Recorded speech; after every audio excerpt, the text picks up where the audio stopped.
Aussi que cet ouvrage pourrait être l'évangile de Barnabé, un texte dans lequel Jésus citerait l'avènement du prophète Mahomet.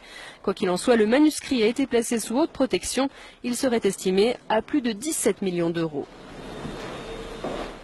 Cette Bible soutient que Jésus n'a pas été crucifié, le Vatican est sidéré. Cette Bible a été découverte et gardée secrète, en 2000 et contient l'évangile de Barnabé, un disciple du Christ, qui soutient que Jésus n'a pas été crucifié, qu'il n'était pas le Fils de Dieu, mais bien un prophète. Cette Bible soutient aussi que l'apôtre Paul est appelé l'imposteur, que Jésus a fait son ascension tout en restant vivant et que c'est Judas Iscariote qui a été crucifié à sa place. Authenticité selon les rapports, les experts et les autorités religieuses, à Téhéran, insistent sur le fait que le livre est un original. Il est écrit avec des lettres dorées, sur du cuir relié et il est écrit dans la langue araméenne, qui était la langue parlée par Jésus.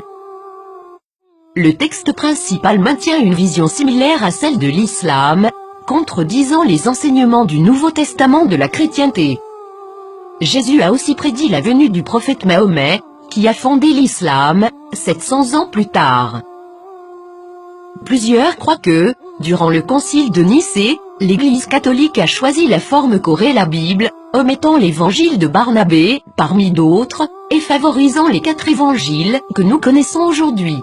De nombreux textes bibliques ont commencé à faire surface depuis ce temps, incluant ceux de la mer morte et les évangiles gnostiques, mais cette Bible semble tout particulièrement inquiéter le Vatican.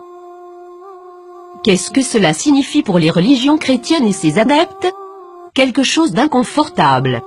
Le Vatican a demandé aux autorités turques de pouvoir examiner le contenu du livre. Maintenant que ce livre a été découvert, accepteront-ils cette preuve? La nieront-ils? L'appelleront-ils un mensonge musulman, comme l'a fait le magazine Truth en 2000?